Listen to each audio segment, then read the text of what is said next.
Hi, this is Tori Gaber with Ohio Sea Grant, and we're going to show you how to make a fishing lure for kids at the boat show. So the first thing you need is your leader line. We use Trilene Big Game 20-pound test. It's tough, so it holds up well. And you need for your leader about 18 to 24 inches.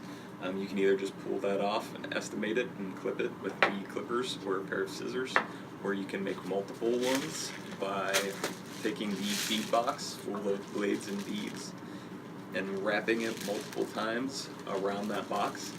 And then when you cut those, so you can do it 10, 20 times, however many you need to, and when you cut those all at once, you have multiple leaders to work with. So it's a quick way to get a lot of leaders.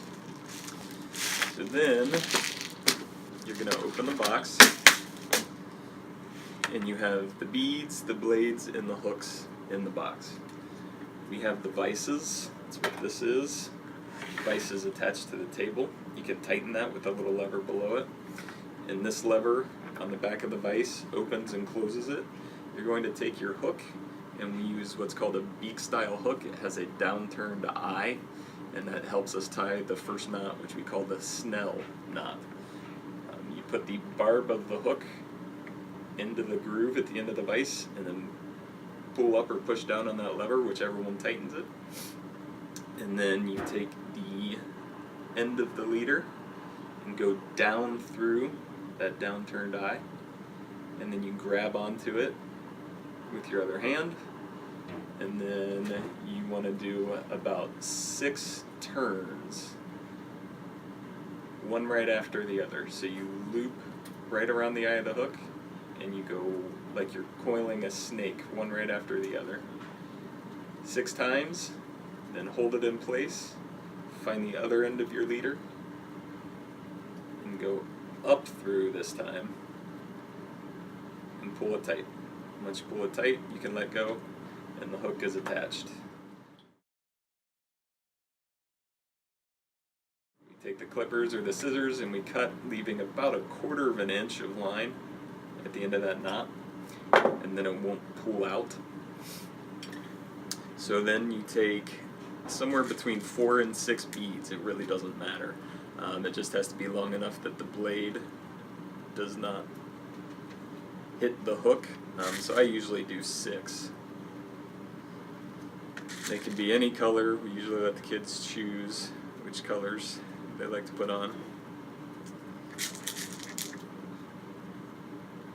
So you thread them on. These beads have little holes right through the center of them. Thread them on like you're making a necklace. And then after you get your 6 beads on, you get to choose a blade. The blades are the flat, concave type things. They have a hole on the top. You cannot put the line through that hole directly, or as that blade spins, it will cut through the line. So you have this little horseshoe-shaped thing. It's very tiny, called a clevis. You have to hang the blade on the clevis, and so that line never goes through the hole in the blade, it goes through the 2 holes on the clevis. And you have to make sure the blade goes the correct way. So there is a concave side to the blade. The line goes through towards the concave side so that the concave side is facing in. Otherwise the blade will not spin properly. Once you get the blade on with the clevis, then you get 2 more beads on top. So the first, that bead acts as the head of the lure, and the last bead actually helps you tie your last knot. So it stays way up here. You want to bring it down about 4 to 6 inches. The bead is in between my thumb and my finger right there. You make that right at the end of the loop, and then we tie what's called a double surgeon's loop. Okay, so for that last knot, the double surgeon's loop, you take 1 bead, this is your last bead, and you just thread it on. And you want to go about 4 to 6 inches down, and then you double over that 4 to 6 inches, and you keep that bead at the end of your loop. So you make a circle, keeping the bead at the end of the loop the whole time.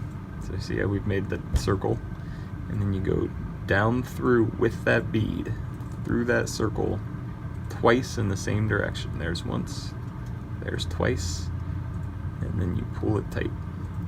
Sometimes you have to work the knot down a little bit. You want that loop to be about 1 inch long, and then that bead can't go past your double surgeon's loop. Again, you can trim that off, leaving about 1/4 of an inch at the end of the line. And the reason you do that with that bead is so you have a barrel sinker to use these things.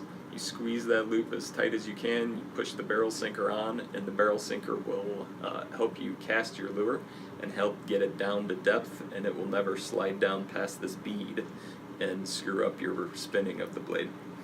And that's all there is to it. So you just release the lure from the vise, you usually wrap it up a few times around my hand, and then we will have these little plastic bags.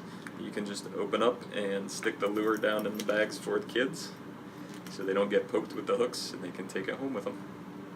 They can catch yellow perch, walleye, smallmouth, channel catfish, sheephead, all kinds of things on it. So they're really good lures and they work.